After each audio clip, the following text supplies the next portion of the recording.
বেঁধে রেখে লাভ নেই, উড়তে দিয়ে দেখো। দিন শেষে যদি ফিরে, তাহলে আগলে রেখো।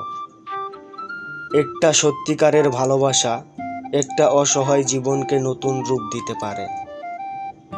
আবার একটি মিথ্যে ভালোবাসা একটা সুন্দর জীবনকে ধ্বংস করে দিতে পারে।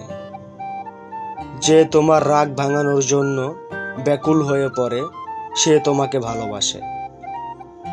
তোমার ফোনটা ওয়েটিং পেয়ে যে মনে ব্যথা পায়, সে তোমাকে ভালোবাসে। তোমার পাশে অন্য কাউকে দেখে যার চোখে জল নেমে আসে, সে তোমাকে ভালোবাসে। তোমার ব্যথায় যে ব্যথিত হয়, সে তোমাকে ভালোবাসে।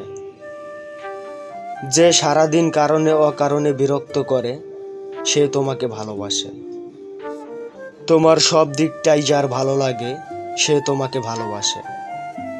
তুমি কষ্ট পাবে ভেবে যে নিজের কষ্ট চেপে রাখে, তোমার সাথে হাসি মুখে কথা বলে, সে তোমাকে ভালোবাসে।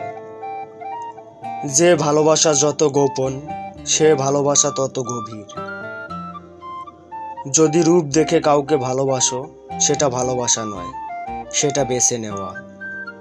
যদি কারো দেহ দেখে ভালোবাসো, সেটা ভালোবাসা নয়, সেটা লালসা।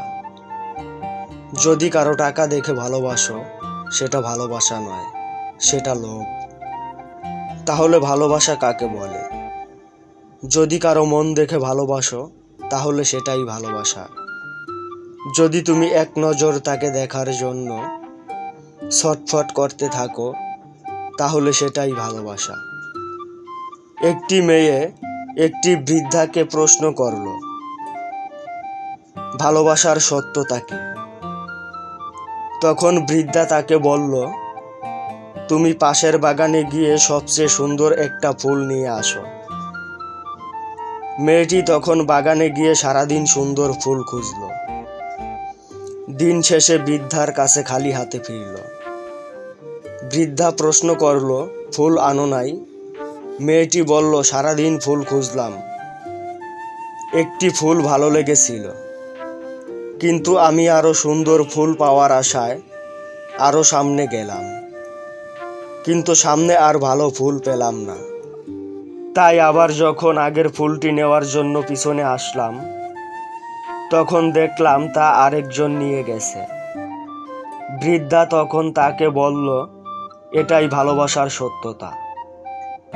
যখন মানুষের সামনে তার জন্য উপযুক্ত ভালোবাসার মানুষ থাকে, তখন মানুষ তার মর্ম বুঝে না। আর যখন মর্ম বুঝে, তখন দেরি হয়ে যায়, পিছনেরটা আর ফিরে পাওয়া যায় না।